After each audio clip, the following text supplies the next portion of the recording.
Hai guys, selamat malam, selamat berjumpa kembali di channel saya Aki Atoy Channel. Malam ni guys, saya tak makan nasi guys. Saya makan bubur. Ini bubur kacang hijau. Ini cucu saya bagi tadi guys. Dia bekalkan saya ni. Tadi saya pergi rumah dia bekalkan saya ini bubur kacang hijau. Ini dia banyak guys. Sedap guys, bubur ini memang sedap. Tengok. Wow.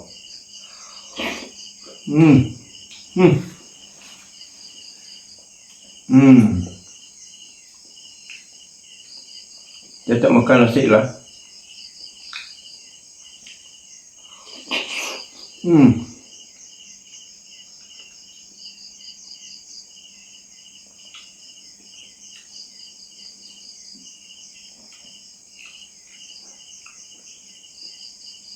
Dia ada campur telur katak guys.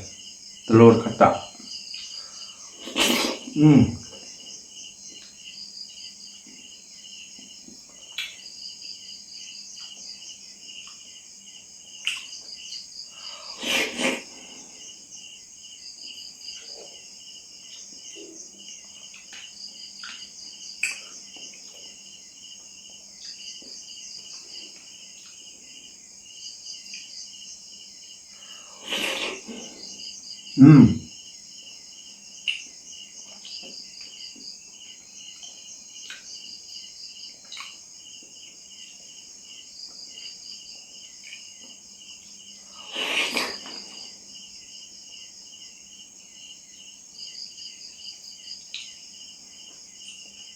Cucu saya ni sangat rajin buat kue guys.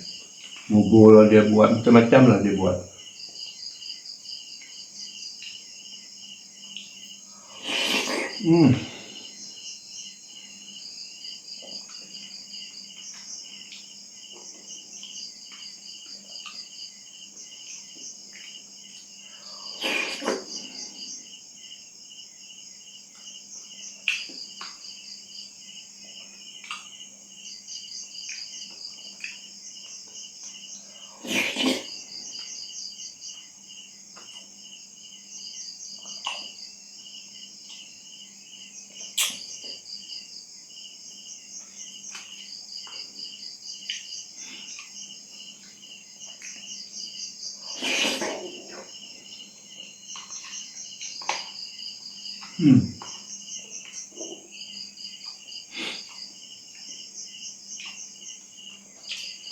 Malam ni saya memang langsung tak makan nasi guys.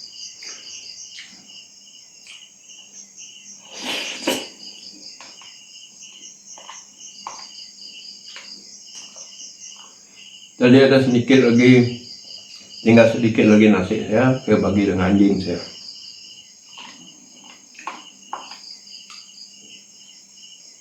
Bubur kacang hijau.